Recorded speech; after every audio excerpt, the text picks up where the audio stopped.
It was supposed to be a light interview, just a morning talk show. A bit of politics, a bit of jokes, and then coffee commercials. But what happened on that couch under those bright studio lights wasn't entertainment. It was execution. Because when Donald J. Trump walked onto the set of The View, he didn't walk in as a president. He walked in as a target. The audience had been briefed. The panel had been loaded. The camera's already live. And Joy Behar. She was smiling. Not the kind of smile that welcomes you to talk. The kind that tells you, this is my house. You don't belong here. She leaned back, crossed her arms, waited for him to speak. Then struck. So tell us, Mr. President, she said, sweet as vinegar. Do you think the reason so many Americans hate you is because you lack compassion? The studio chuckled. Even the sound guy muffled a laugh. 7 words, wrapped in silk, laced with venom. Donald Trump didn't flinch. Not at first. He just looked at her. Straight in the eyes. No blink, no smile. Just that stare, the one you only see from men who've been punched in the mouth before, and learned to stand still while the world waits for a swing back. For 5 seconds, he said nothing. The air changed. Someone in the audience cleared their throat. A camera zoomed in, unsure whether it was capturing history or humiliation. But Donald J. Trump didn't raise his voice, didn't list his achievements, didn't defend himself like a lawyer at trial. Instead, he smiled. A small one, quiet, more pity than pride. And then he said the sentence that would never be aired in full. Pause that moment, because something happened there. Something you don't see in politics anymore. Not rage, not outrage, but restraint, controlled, cold, heavy with meaning. When a man carries the weight of a nation on his shoulders, not in theories, but in factory jobs, saved in soldiers hugged at airport gates, in farmers, shaking his hand with oil-stained palms, he doesn't need to justify compassion. He just needs to remember who he's standing for. And Donald Trump remembered, right there on that couch, with millions watching, with every trap laid before him. He didn't take the bait. But what he did say next turned Joy's smile into something else. Flat, frozen, fragile. Because when you hit a man expecting him to yell, and he whispers, instead the whole room goes quiet. That was the moment everything changed. But before we get to the words, the sentence that silenced Joy Behar, you have to understand the setup, the years of slander, the image they built, the man they thought would crack. So let's go back. Not just to the moment on that couch, but to the war that led to it. Because this wasn't just a talk show. It was a firing squad. And Donald J. Trump was ready. It didn't start on that couch. Not with Joy. Not even with The View. It started long before, in back rooms, in green rooms, in the echo chambers of cable news and late-night writers' rooms where one man became a punchline. Not because he failed, but because he refused to kneel. They couldn't control him, couldn't script him, couldn't soften his voice or shrink his shoulders. So they mocked the hands, mocked the tan, mocked the hair. They called him a clown, then watched him win the presidency. Twice. But they never forgave him for it, especially not the ones who built their careers mocking old white men who dared speak in full sentences without apologizing. He was everything they despised, rich, straight, loud, and unafraid of being hated, so they turned hatred into a business. Every joke about Trump earned applause, every insult went viral, every eye roll, every sneer another badge of belonging in the club of moral superiority. And Joy Behar, she didn't just belong to that club, she wrote the rules. She called him racist before he even finished his first campaign speech. She said he'd never win, then said he'd never last, then said he'd never return. But he returned, and now he was sitting across from her, in her house, on her turf, with her rules. The makeup girl had touched up her lipstick 3 times before the cameras rolled. Not because she was nervous, because she was ready. This wasn't an interview, it was a coronation. Not for him, for her. She had one goal: to humiliate him in his own skin, on live television. And if she could make him crack, make him yell, make him stumble even just once, the headlines would write themselves. Unhinged Trump melts down on morning TV. Behar ends, MAGA delusion in under 5 minutes. But Donald didn't flinch. He knew what this was. He'd seen it before, in debate stages stacked against him in press conferences booby-trapped with gotcha questions, in networks that edited kindness out of his sentences, then stitched outrage into the gaps. He'd learned something most men never do, that in this country the more you stand up for yourself, the more they call you dangerous. And the moment you apologize, you disappear. So he didn't apologize. Not then, not ever. Still, the pressure that morning was real. Even for him. The View's studio wasn't a room. It was a trap. The couch sat too low. The chairs too high. The lights were pointed from above, casting shadows under his eyes. He wasn't offered water. No green room. They made him wait outside in a hallway where the interns didn't look him in the eye. Because this wasn't about debate. It was about stripping dignity. Make him sit. Make him sweat. Make him answer. Then cut him off. Then laugh. Then go to commercial. And when Joy asked her question, "Do you think the reason people hate you is because you lack compassion?" it wasn't a question. It was a sentence designed to shame, to remind everyone watching at home, this man is not one of us. This man doesn't cry on camera. He doesn't read poems on gun violence. He doesn't tweet sympathy after tragedies. No, he visits the factories, shakes hands with rough palms, says Merry Christmas without asking permission. And that made him unfit in their eyes. Not because he didn't feel, but because he didn't perform. Trump sat there, hands folded, eyes steady. Not angry, just present. Because he knew, when they laugh at you for being serious, you're doing something right. They had history. Joy Behar and Donald Trump weren't strangers. They weren't political opponents. They were personal enemies, at least on her end.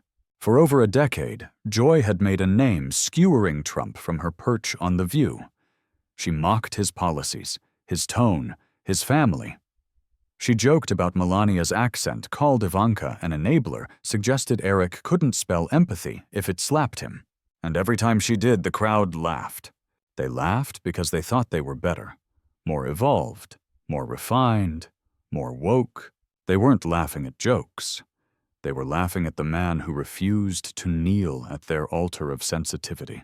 The man who kept standing even when they threw the whole kitchen sink at him. They impeached him. Twice.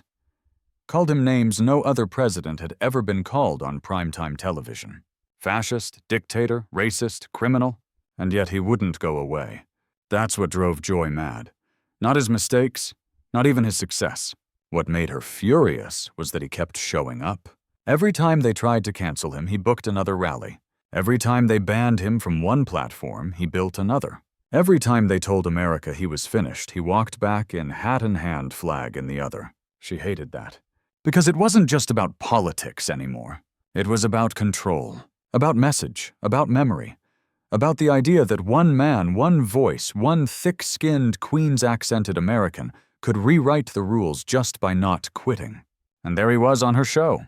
When the episode began, the audience was briefed. No cheering for Trump. No standing ovations. Keep laughter on cue. Producers whispered it backstage like instructions for a hostage negotiation. But Trump didn't need cheers. He wasn't here for applause. He was here to stand still and speak plain. And Joy, she came loaded. Every segment was framed as a trap. The economy, immigration, women's rights. The questions weren't questions. They were charges wrapped in velvet but jagged underneath. They blamed him for division as they cut his mic. They blamed him for anger as they raised their voices over his. They called him unpresidential as they rolled their eyes and called his supporters backwards. And yet the real story was not what Joy said. It was what she wanted. She wanted him to crack, to lash out, to throw his arms in frustration so she could point and say, "See, that's who he is." But Trump sat there, still, focused. And that unnerved them. Because when a man doesn't defend himself, not out of guilt, but because he doesn't recognize the courtroom, you lose power over him. Inside Trump's mind, it wasn't a debate. It was a test. A test he'd taken before, in boardrooms, on campaign stages, in funerals of forgotten soldiers where no press followed him. He knew what mattered. Not the laugh track, not the trending clip, but the look in one man's eye who sat in his living room in Ohio and watched it all unfold over cold coffee and unpaid bills. That's who Trump was speaking to. Not Joy, not Whoopi, not the network execs counting ad dollars. He was speaking to the man whose factory shut down while Harvard grads called him a problematic voter. To the woman who watched her son come home from deployment in a flag. To the grandfather who raised a family without college debt, without excuses, without handouts, and now gets called privileged. Trump wasn't just on The View, he was in the living rooms of people who no longer felt seen, and they watched him take every hit without flinching, because they'd taken hits too, and they were still standing. That's what connected them. Not policy, not perfection, but pain, and the will to outlast it. Next came the silence, the moment before the answer, before the sentence that would stun the room. But to feel its weight, you had to see the setup, the games, the posture, the performance. Now that you have, let's go back to that couch, to the smile, and to the line that wasn't meant to win applause, but to expose something deeper. Respect. 5 seconds. That's how long he said nothing. In television, 5 seconds is a lifetime. Long enough for a producer to panic. Long enough for a host to fill the air. Long enough for a nation to lean in thinking he's about to snap. But Donald J. Trump didn't snap. He inhaled. Just once. Then he smiled.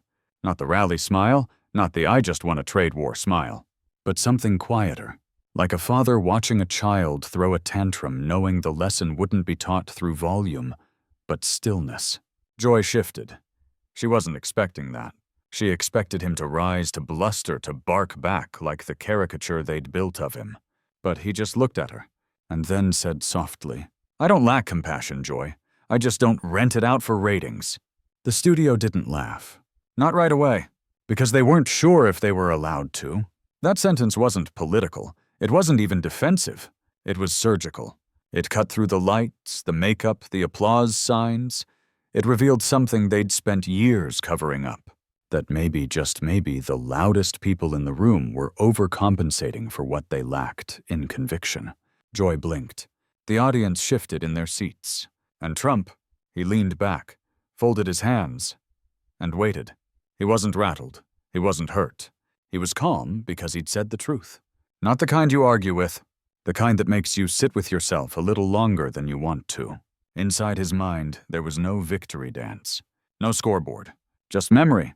Of a widow he'd met in West Virginia who told him her son died fixing a pipeline and how the president before him never called.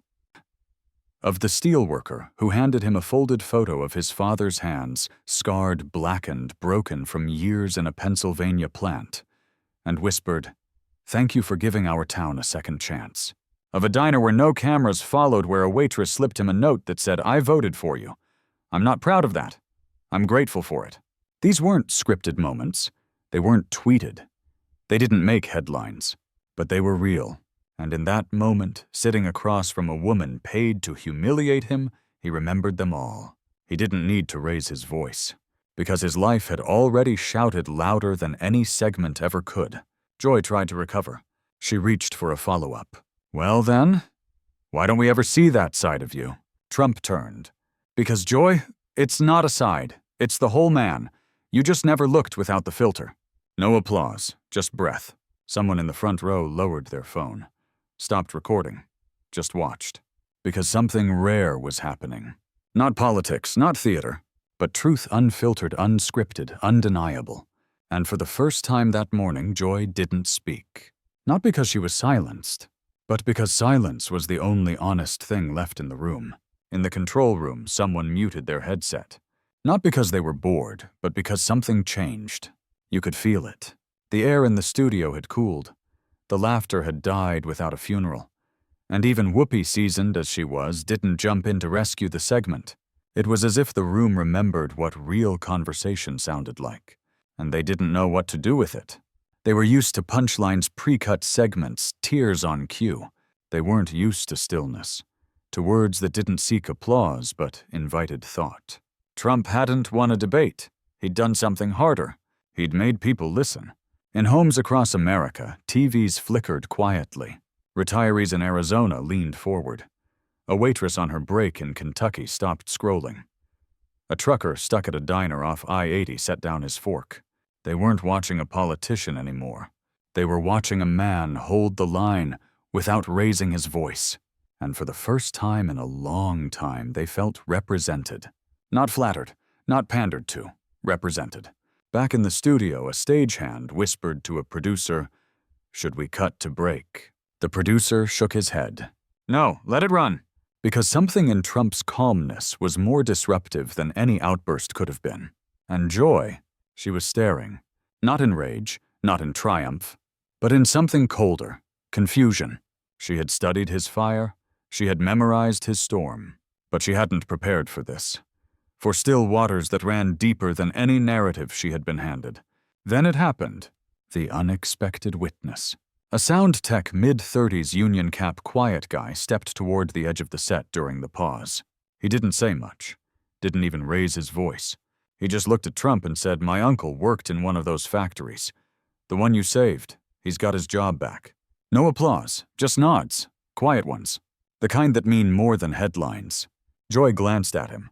No cue cards for that. No witty retort. Because real stories don't have punchlines. Trump didn't nod back. He didn't have to, because truth doesn't need validation. It just needs room to breathe. And in that brief silence between one sentence and the next, a nation took a breath with him. That's what they never understood. It wasn't about policy papers or eloquent footnotes. It was about moments like this. Moments when a man surrounded, targeted, baited, chooses not to strike, but to hold. Not because he's weak, but because he knows who's watching. Because when you've met families whose only photo left is taped to a lunchbox, you speak differently. You walk differently. You absorb the insult not to show strength, but to show grace. That's what changed that day.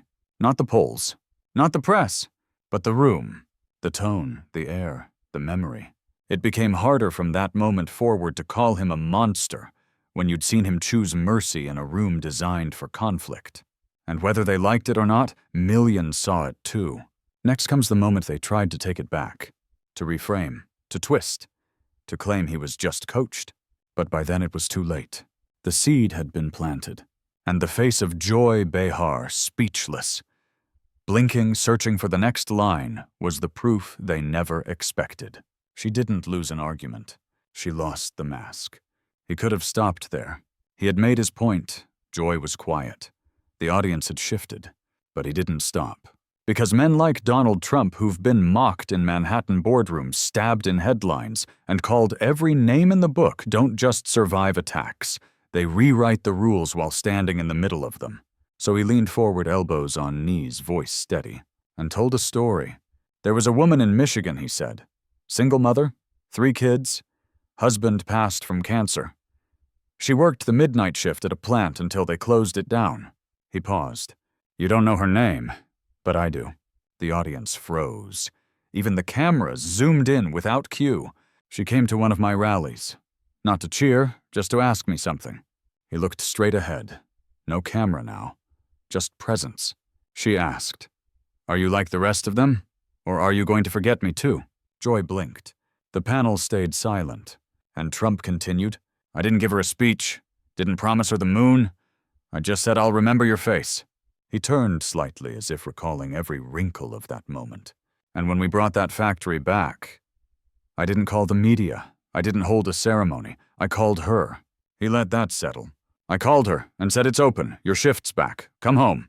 There was no punchline, no drama, just a man reclaiming his narrative in real time. Because in a world drowning in slogans, he told a story that couldn't be retweeted. It had to be felt. And it was... Joy tried to speak, but the words didn't come. Because what do you say to a man who brings receipts of silent kindness? What do you say when the caricature you spent a decade building starts to crumble in front of a live audience? You don't debate that. You absorb it. Or you look away. Joy looked down. Trump didn't gloat. He didn't even look at her. Because he wasn't there to win points.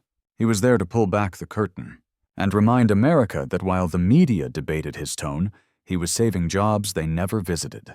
Then came the crowd shift. It wasn't loud, it wasn't theatrical, but it was real. Heads nodded. Phones lowered. The camera crew stopped moving, just watched. Because this wasn't just a man talking. It was a reckoning.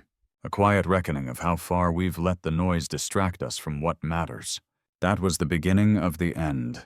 Not of Trump, but of the myth that he couldn't show grace. He didn't need to yell. He didn't need to win. He just needed 5 minutes of truth and a story about a mother in Michigan to undo 10 years of television. The segment ended. No confetti, no wrap-up joke, no applause sign flashing, just a quiet cut to commercial. But by then the real show had already begun. Because what happened in that studio didn't stay in that studio. It rippled through living rooms, break rooms, group chats, radio talk shows on the drive home, through barbershops in Ohio and diners in South Carolina. It was like the wind had changed.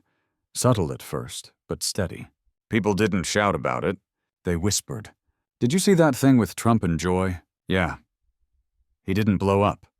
He told a story about some woman in a factory. It got real quiet. Online clips were chopped, edits were made.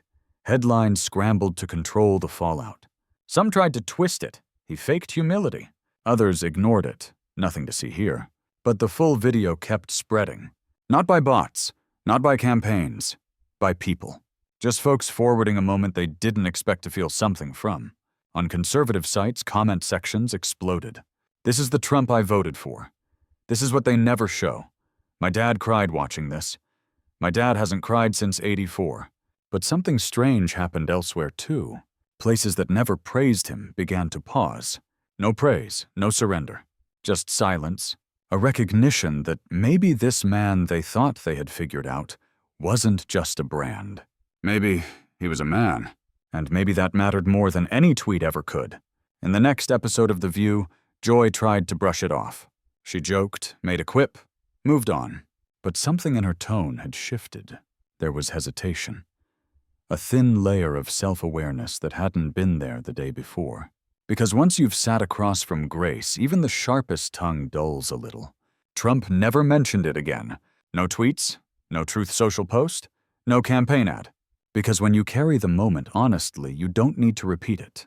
It echoes on its own. And it did.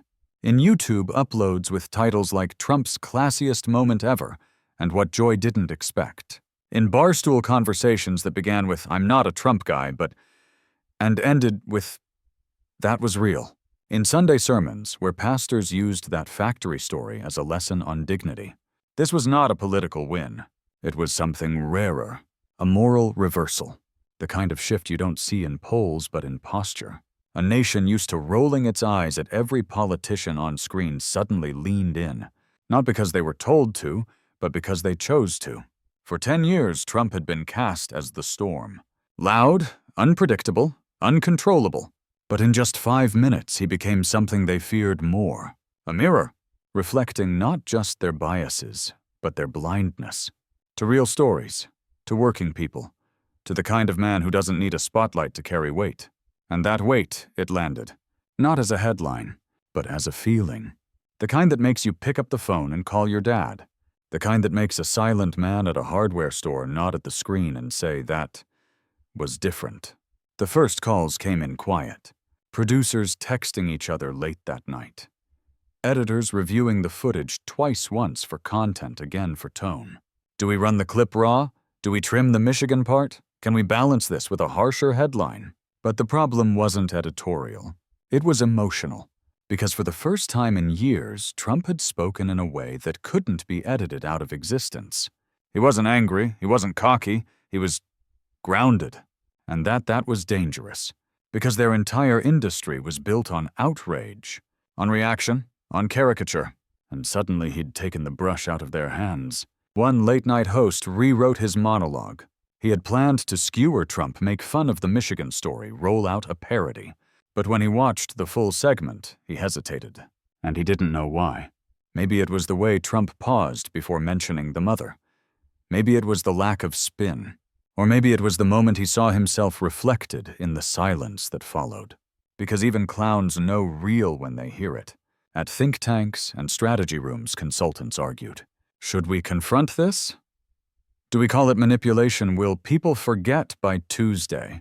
But they missed the point. Because it wasn't about policy. It was about presence. About the moment a man walked into their world, took their insults, and gave them back not as fire, but as water. Cool, measured, unapologetic. Even some within the left felt it. They didn't say it out loud. Not yet. But in side chats, they admitted what few dared type. That moment felt presidential. Not the kind with perfect speeches, the kind that sits at kitchen tables long after the TV's off. And the irony, the more they tried to spin it, the more people watched the original. Raw, unfiltered. The more they tried to clip him back into the crazy role, the more people said, "I saw something else." That's how narrative breaks. Not with a scream, but with stillness.